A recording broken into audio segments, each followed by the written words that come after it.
Je prends ma plume au nom de la presse, au nom de la liberté d'expression en détresse. Je prends ma plume au nom de tous ces journalistes dans le stress, qu'on assassine, traque, frappe et blesse. On les empêche toujours de bien faire leur métier, en leur tenant des embuscades, même dans leur quartier. Parce qu'ils n'ont pas la langue de bois, d'eux on n'a pas du tout pitié.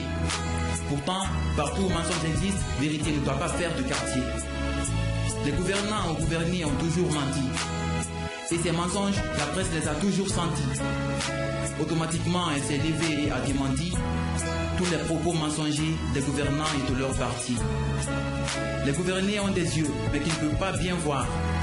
La presse, déesse de la vue, les aide à mieux percevoir les côtés face et pile de pouvoir, parce que donner la claire information est pour elle un devoir.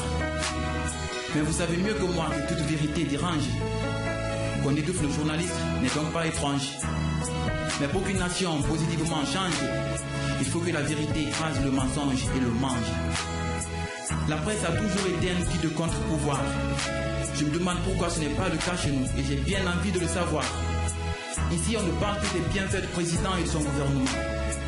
Regardez le journal télévisé, vous saurez si je mens. La presse fait ce que lui dicte l'État et non ce qu'elle doit faire. Elle oublie le peuple assoiffé d'infos qu'elle doit satisfaire. Parce que tout simplement, elle a peur de l'État qui peut la défaire. Ainsi se meurt la liberté d'expression, personne pour la parfaire. Ceux qui ont œuvré dans le respect de l'éthique et de la déontologie ont été sauvagement assassinés, j'ai leur nostalgie. Pour commémorer leur mémoire, même pas la flamme d'une bougie. Le peuple aveugle a vite oublié ses quittes, de colère j'en rougis. Il ne s'agit pas de donner la force à la presse dans la Constitution et que dans la pratique, nous voyons qu'il y a parfaite contestation. Il ne faut pas qu'à cause de la liberté d'expression, vous vous mettiez sur les journalistes une si forte pression. Partout où ils se trouvent, ils ont peur pour leur tête, parce que tout le temps traqués comme des bêtes. Tout cela parce qu'ils ont réussi à flairer du mensonge qui peut déculotter un chef et le pousser à jeter l'éponge. Laissez enfin respirer nos journalistes.